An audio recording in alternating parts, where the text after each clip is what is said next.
Good morning, everyone, and welcome back to the day of 16th Marketing Conclave organized by Internet and Mobile Association of India, powered by Z5. The event was spread across 2 days with 4 parallel tracks and over 60 knowledge sharing sessions. I would like to take this opportunity to thank our gold partners, Infobip, Brandwagon, Flipkart, Media, silver partners, Telesign, ShareChat, our creative partner, Blink Digital, and knowledge partner, Nielsen. So without any further ado, I would like to commence with our next. This is a panel discussion on the topic post-pandemic new reality. For the same, I would like to welcome our moderator, Mr. Tushar Vyas, President, South Asia Group M, and also a part of our esteemed advisory board. Welcome, sir. And our other panelists, Mr. Shashank Srivastava, Executive Director, Marketing and Sales, Maruti Suzuki India. Welcome. Mr. Aditya Swami, Director, Google. Welcome, sir. And Mr. Siddharth Banerjee, Chief Revenue and Marketing Officer, Game 24/7. Welcome. Welcome to all our panelists. I would now request Tushar sir to please take over. Thank you. Thank you. Thanks for the introduction, and I would like to thank panelists for taking out time in sort of today's busy scenario, and thank you all audiences. I'm also getting used to speaking to computer, so that's my new reality. So if there is any glitches, please forgive me. So today's topic is basically all about the new reality in a post-pandemic world, right? And often the term used for new reality is a new normal, and I sort of looked up that term, what exactly new normal means, and came across a detail that in a 2019, chief economist of Allianz has sort of coined the term, and it means basically previously unfamiliar situation that become a standard now. So it become a more usual now. But it goes on to say that it's not a flesh wound, but a cut to the bone. And I guess I found an interesting part of definition, that something which is very deep and permanent, right? It's not a something which is transitionary. It's going to be there. And what we are going to look at is basically apply a brand and marketing lens to today's situation, and idea sort of understand from the practitioner in the next 30 to 40 minutes in terms of what's their view, what they see this, what's the implication on a new normal in a sort of marketing direction. And like any marketing, our story needs to start with the consumer, right? Basically, marketing is a derivative of consumer trend and how sort of brand custodians are sort of reacting to that. So we should start sort of our discussion with understanding what's the consumer trend and what's the implication. And maybe we look at in a few areas. There are a few trends which got reverse, with what has been happening for maybe years or decade got reverse in last few quarters. There are a few things got accelerated, and there are also new customer habit got formed in the last few months, right? So there are changes happening at a various level. And I'm lucky to have a panel which is like in a way very strongly representing the full value chain. So we have got Aditya, who is sort of representing Google and expert in the platform, which has got a bird's eye view of what's happening at a consumer level. We have got Siddharth, who is deep into sort of content ecosystem, and also in a way manages the online brand. And we have Shashank representing the brand, right? So we have a very interesting and diverse view on this topic.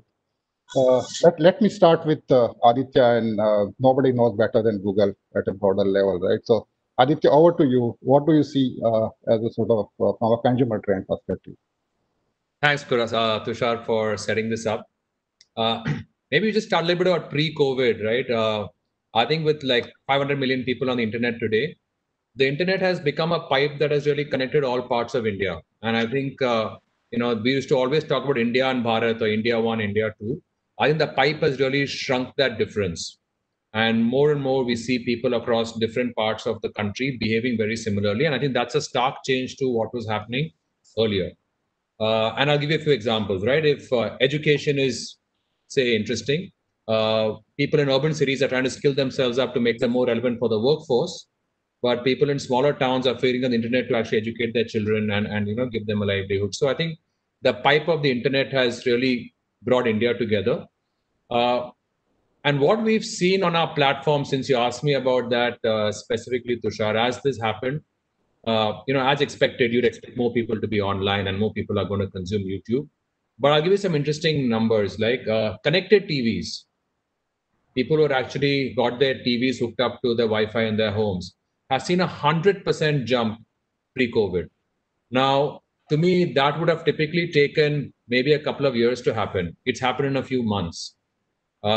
Search, for example, the actual number of search queries in a day today is now 1.2 billion.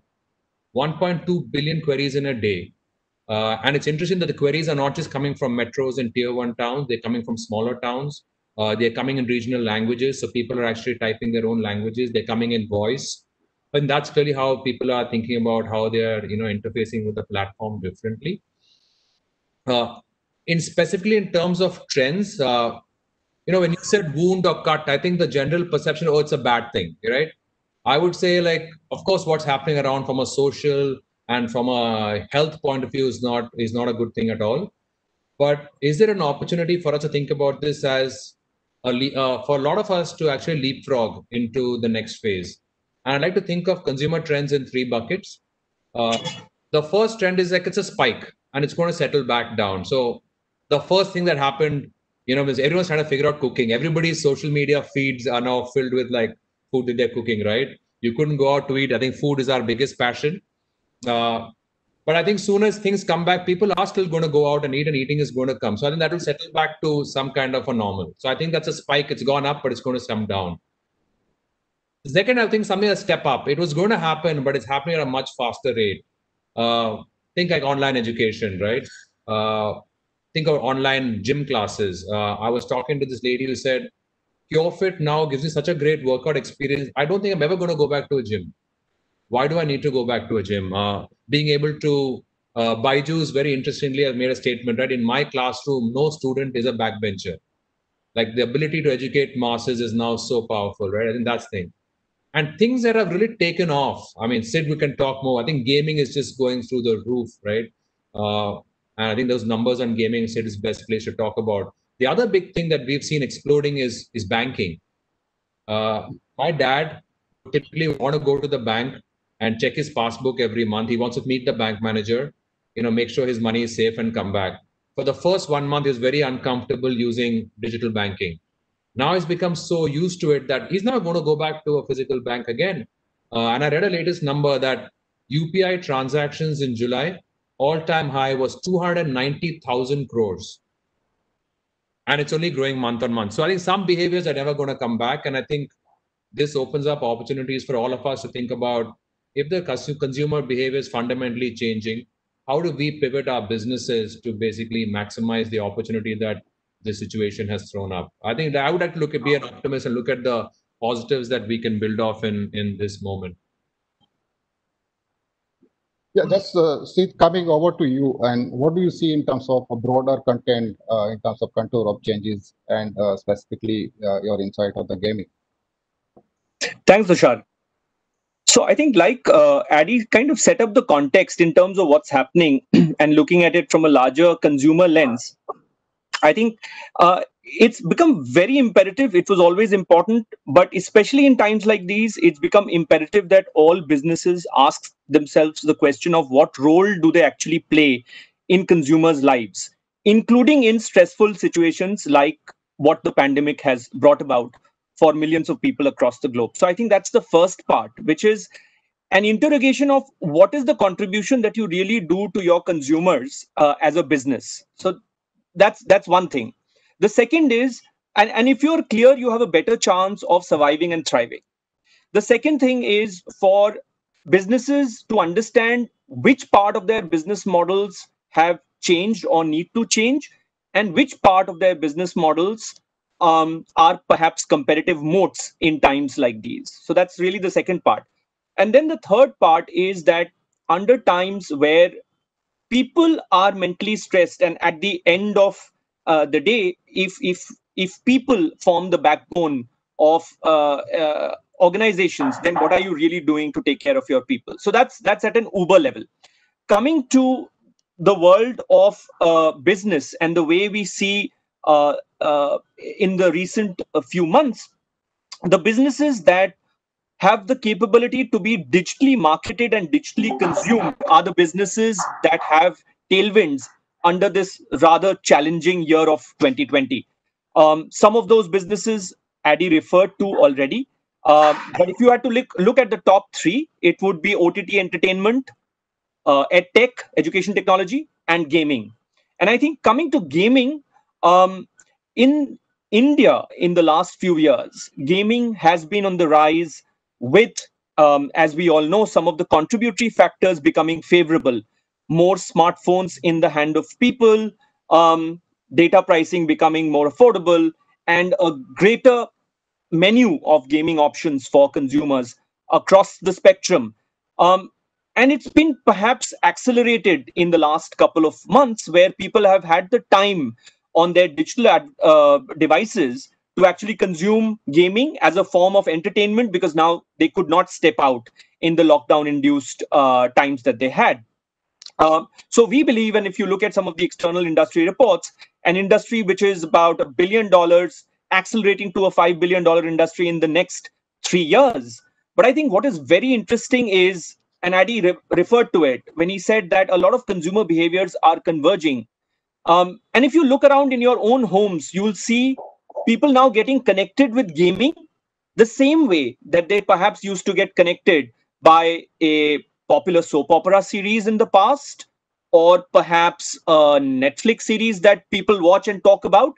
So, gaming is also becoming a way to connect people, to connect friends, to connect families. And I think that is very interesting. Goes back to the original question which I raised of what is the role that your business is playing in consumers' lives, especially in trying circumstances like this. Thanks, Said. And Shashank, your take, and especially you manage a brand which has also got a physical presence, and if you sort of highlight how you see these trends. Yeah, so I will just give you some examples from specifically the auto industry and how I think it's also part of the general trend of consumer behavior. For example, clearly we see what we call the conspicuous consumption becoming now conscious consumption, which means the people are attaching greater importance to utility, to functionality, maybe more value conscious. Probably it's got something to do with the stressed conditions, not only in the economy, but also in terms of the social life itself. So I think people have become a little more conscious of that.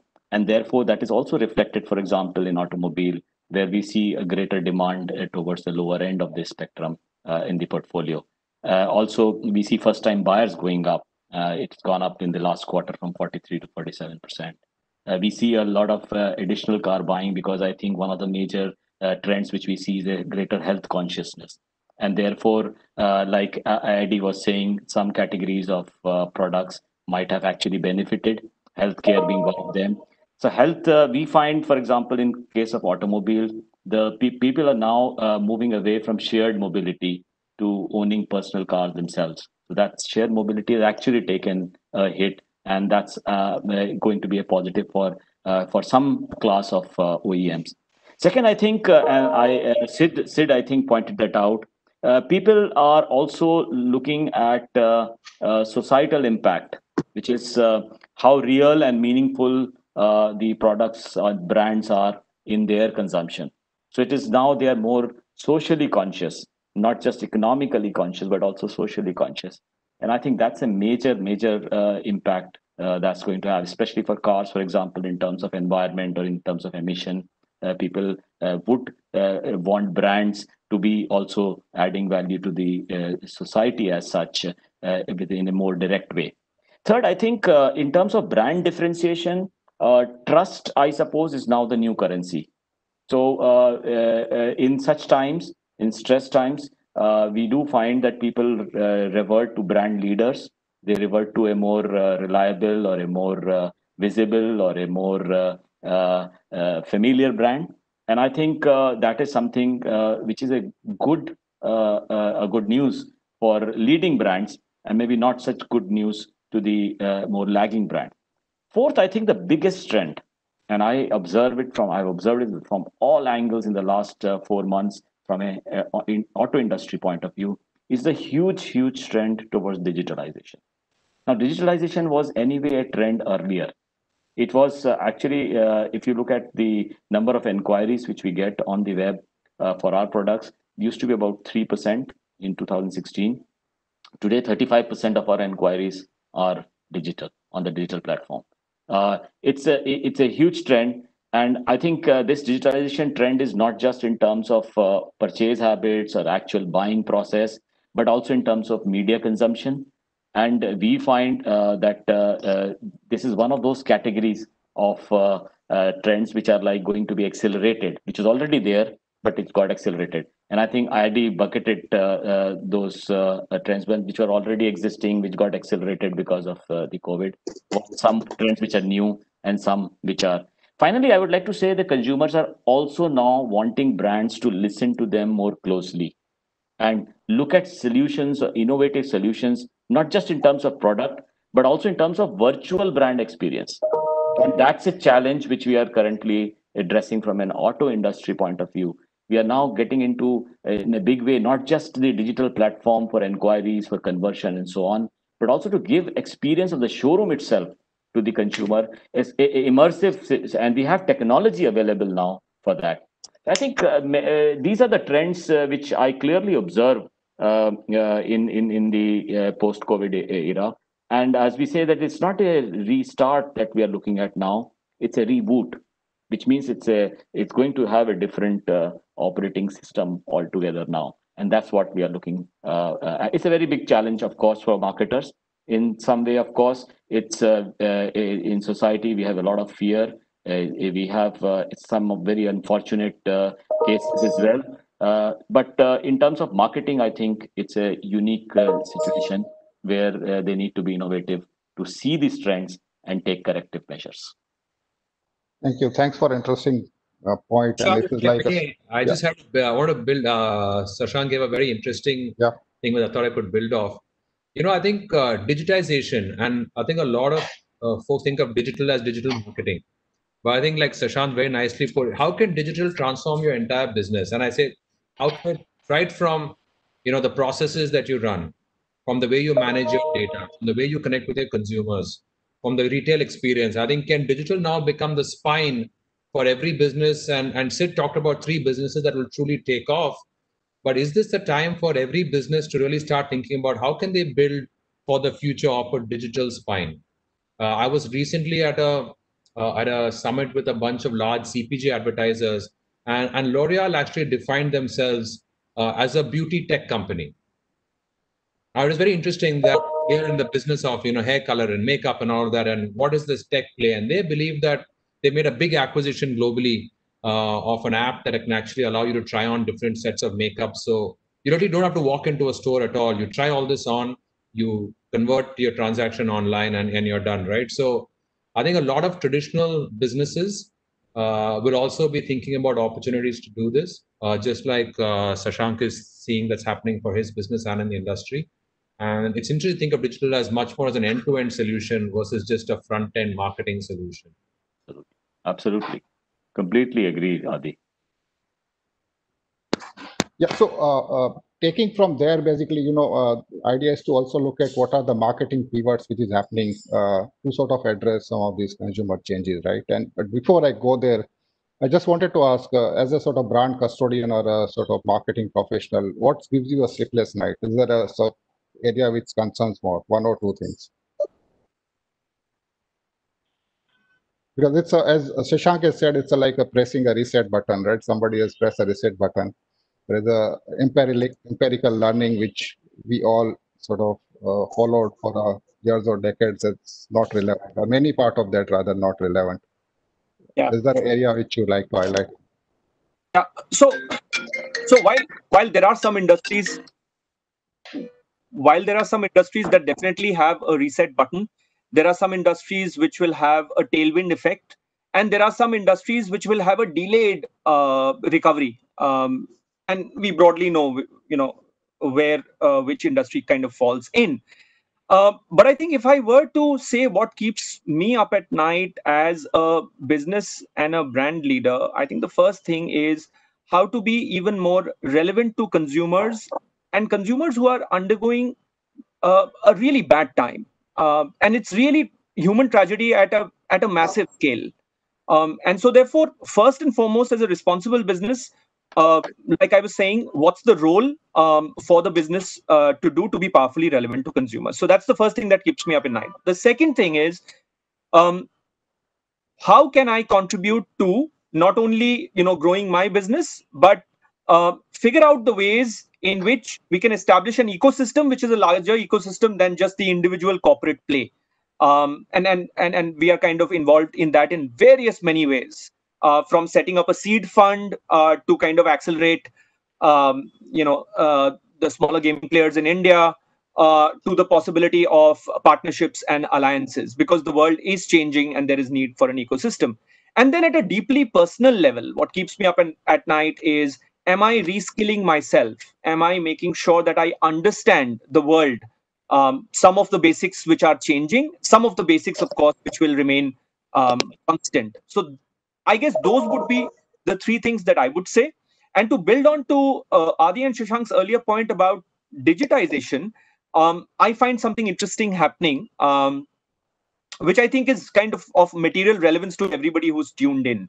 When we normally talk about digital, we use it as an umbrella. So we say above the line, matlab TV, press, radio, etc., print, and then we say there is digital.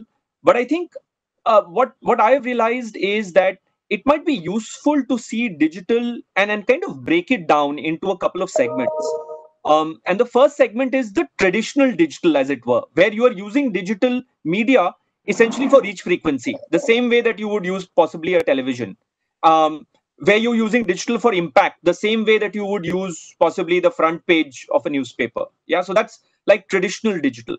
The second part of it is interactive digital, which I think a lot of players are doing today. And I think in today's world where consumers are stressed, they are looking at, like Shashank was mentioning, brands who they trust. And they're also looking at people who they can talk to. So interactive digital comes into play here, where you have the possibility of chatbots, where you have the possibility of two-way communication, where you have the possibility of peer-to-peer discussion, that kind of leading to social commerce or m-commerce as well. So that's the second part. And again, people who can get it right will be perhaps one step ahead in the digital journey. And then the third part of it, which is perhaps a little bit more evolving, but like we have seen, digitization can get accelerated by external circumstances. The third part of digital is immersive digital. Again, Shashank touched a little bit about it, that if in today's day and age, it might be difficult for consumers to walk into a showroom, how do you get them to experience the look and feel and the smell and the touch of a newly launched car model? And so on and so forth in many other industries as well, including the industry that I work in currently, which is gaming. How can you get more immersive? So whether it's VR, AR, or whether it is understanding how you can replicate with an avatar of yourself. So those are, I think, three interesting pieces that are happening, which might be relevant for marketeers to ponder about. Very interesting. Any thought, Adi, Shashank, on this? Well, I keep. I normally sleep well. Sid has a huge list, I think. So Sid probably is having many sleepless nights, I suppose. I'm a late owl. Okay, but the thing I keep worrying about, I think the whole marketing thing, we always used to talk about those P's and 4P's and 5P's and so on and so forth. It's changed completely, each of them. And I keep worrying that while I keep tracking each piece, but am I missing an alphabet altogether? So am I missing a, let's say, I for innovation, or do I miss a D for digitalization? Am I missing a T for technology, or am I missing S for new skills, as Sid said, or actually B for budget, which is also being rationalized? And then I say, oh, there's some things like vernacular, as Adi was suggesting. Many people are looking more localization and so on and so forth. So am I missing a complete set of alphabets altogether, which is maybe a Hindi Varnmala, ya Urdu ke harf? So am I missing complete thing altogether? And I think that's what keeps me thinking. Sometimes I get sleepless nights because of that. Otherwise, as I said, it's a great opportunity for marketers to reset and reskill themselves and innovate and take care of what the environment has thrown up. Very unprecedented. Shashank, आपके ए और D और आई पे मैं दो F भी add कर देता हूँ, full funnel, because that's another very interesting thing that's happening in times like these. I think again it's got accelerated by what we are witnessing this year, which is the need to and the evolving ability of brand builders, marketeers, business people to play across the funnel. What do I mean by that? We've often heard this, talk about, or the artificial distinction between performance marketing and brand marketing, and I'm sure Adi will build on this. But I do see that there is more and more for folks to figure out in circumstances like these how to play full funnel. So traditionally, my industry, my company, we've been very, very good, very efficient performance marketeers, but we are also opening up the brand world and we are going top funnel. So national advertising, etc., etc. Similarly, I would argue for a lot of businesses which have been very good in terms of the top funnel, which is awareness, brand building, etc., are going deeper down into mid funnel and lower funnel, lead gen, etc., including industries like yours, Shashank, in auto. So I think that's the other piece. And I believe that marketeers of today who don't know how to harness data or who don't know how to play the full funnel will increasingly find the need to reskill themselves and learn more. Absolutely. Well said, Sid. Very well said. Interesting point, Sid. I'll come back to you, but before that, let me check with Adi if there's a point to add on earlier part. So Tushar, I think about it in two steps. One's with the Google lens, right? First, it goes back to what the goal of the company is, right? How do we make the internet helpful for every Indian? I think the profile of consumers is changing dramatically. The products that we have, are they relevant to the next 500 million people who are going to come onto the internet? And to be able to build products that resonate with the new set of internet users, do we need to understand them better? Do we have a setup to understand them deeply? Do we have a product development mindset that can create products that will be relevant to them? And I think that's really going to be something that is the next wave in terms of what are the right set of products to build to this new set of users. As we talk to our advertising partners, I think there are 4 engines today at play. And I think of those 4, they've been covered in some sense. But from my view, there's the ads engine, there's the tech engine, there's the commerce engine, and the payments engine. I think true value gets unlocked when we are actually able to connect the dots across all the 4. I think everybody says there is a need to do it, but I think the secret sauce in being able to do it, and that is the real challenge, right? So I think that really keeps me awake, that do we have a simple enough model to be able to connect all of these 4 to be able to unlock true value for our advertising partners. So I think that to me is a challenge. From a marketer and generally from an industry point of view, I think, how do we stay nimble, right? What has hit us has maybe taught us that things are going to change when least expected.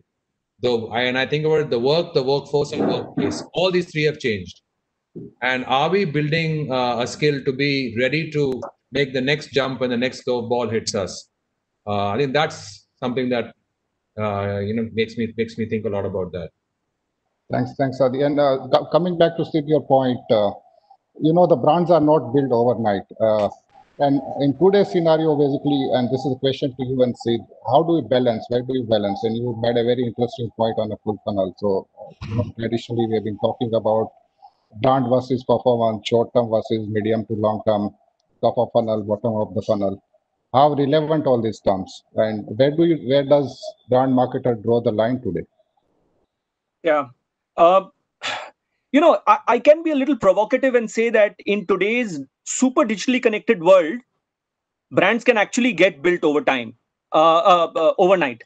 However, trust is earned over time, and trust is something that literally you have to work towards every day. Whatever trust you've earned kind of gets deposited, and then you have to again earn it back the next day.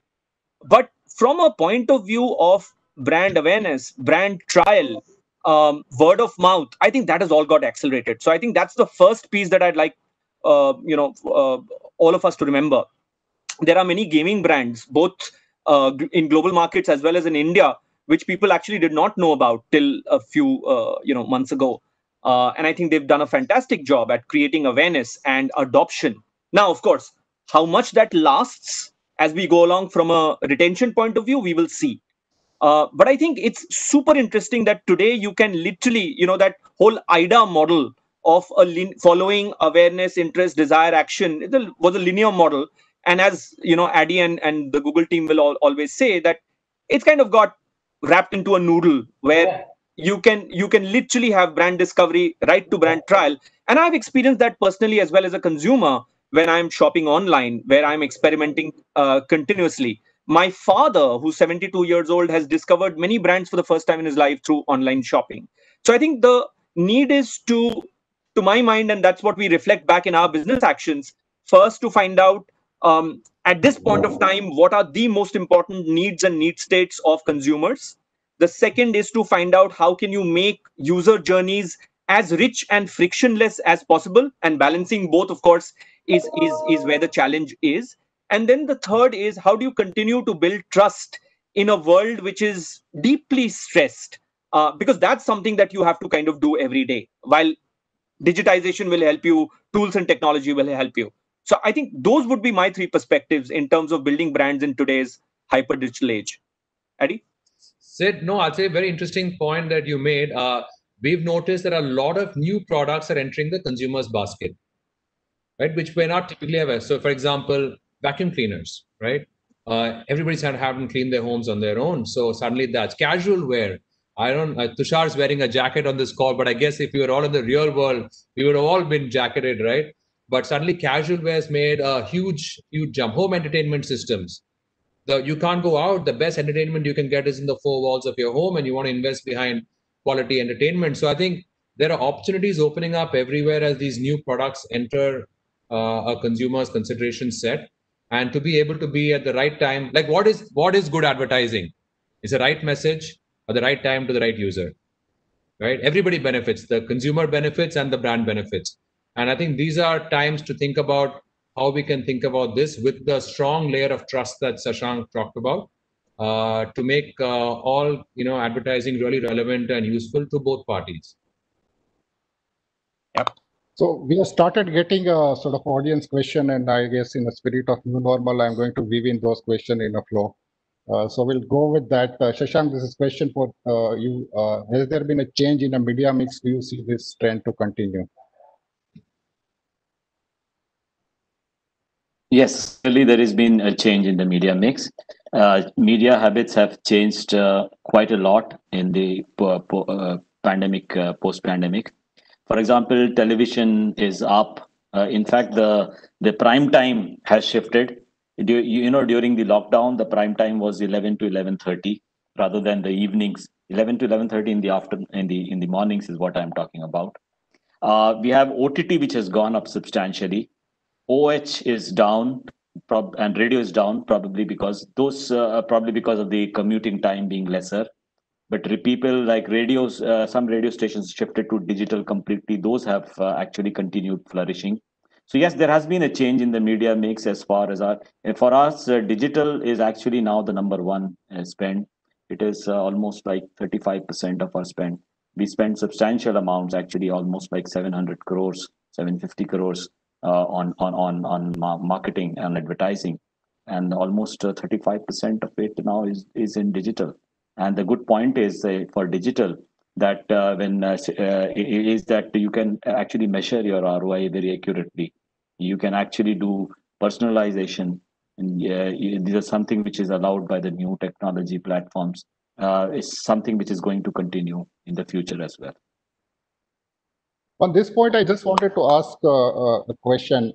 How do we sort of identify what's a real trend and what's a transitionary trend within the marketing, right? So, there are multiple buzzwords which keep coming in, especially on a digital side and overall marketing. So what's your approach to identify a long-term bet versus like something which is transitory?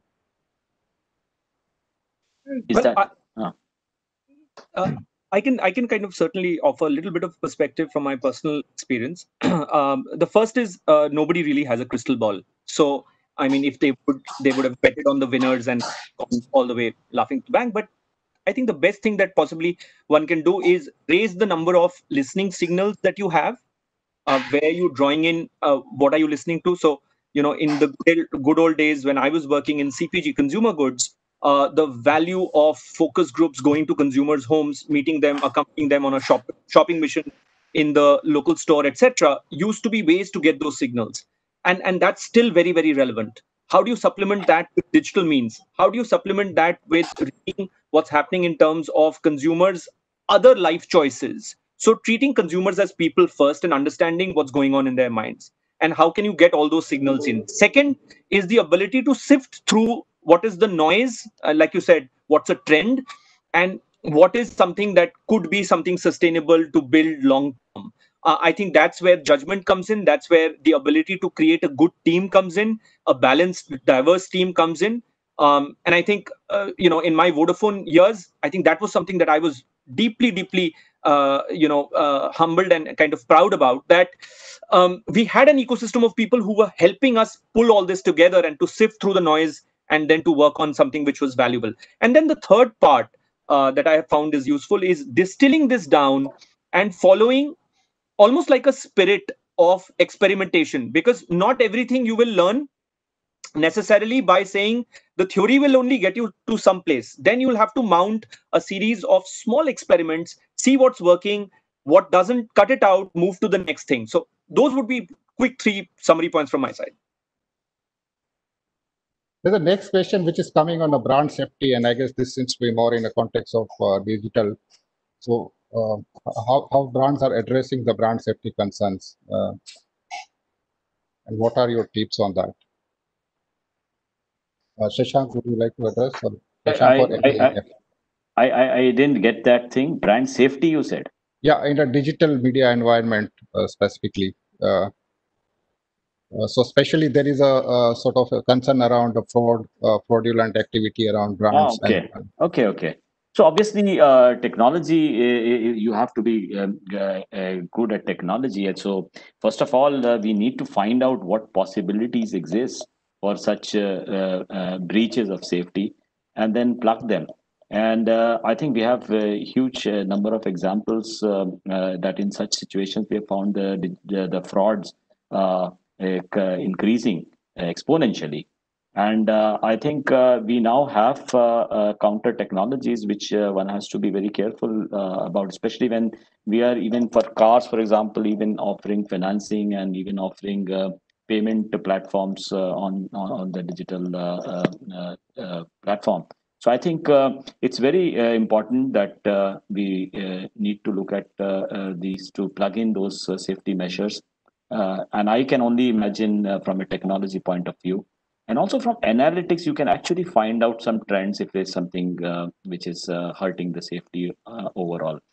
And I would say that especially for automobile, for example, where we are now using digital platform across the entire funnel.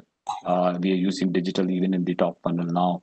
So unlike the past when we were using at the lower end of the funnel, I think there is a big scope of trying to of using technology to plug in those safety gaps. And one last question before we go to sort of closure, in terms of marketing accountability and sort of quick word on in terms of what has changed in terms of ROI focus or the marketing accountability as a function post-COVID era. Sid and Shashank and Adi, I'm just opening up to all three. I'll just share on a lighter note. I met a colleague once, a friend who said, "Hey, I've joined this new job and my card said head of marketing. But I walked into office and then later I met another guy who gave me his card and said head of performance marketing. Does that mean my marketing doesn't have to deliver any performance?" So I think, I think ROI is top of mind for everyone more than ever. And I think the topic earlier about full funnel, how can we leverage the full funnel is really the secret sauce that all of us need to think about. Yeah. Fully agree to that. In fact, I've often said this in the past and I'll say it again. Marketers need to be super focused on ROI if they want a seat at the top table. And so that's been my fundamental driving belief. And if you want to be kind of central part of the organization driving senior level decision making, ROI becomes super important, of course, in these times, but also on all times. I think it's a timeless principle. That's fun. Second is, it's a marketing team which is super connected to consumer amidst all the other teams that exist in the organization. Therefore, greater responsibility to stay super connected, super humble, super relevant for the benefit of the organization and for the benefit of the teams that you work under. So I think the role of marketing as a central brain and heart of the organization is more important than ever.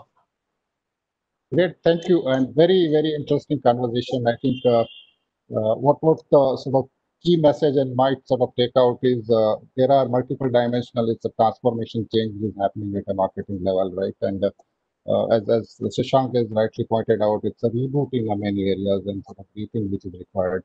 We need to learn a new maybe ABCD of marketing and not just keep it limited to 4 Ps. So we widen the horizon. It's becoming a more cross-functional area. And areas which I guess what I hear from Sid is also very, Sid and Hadi, is the entire full approach.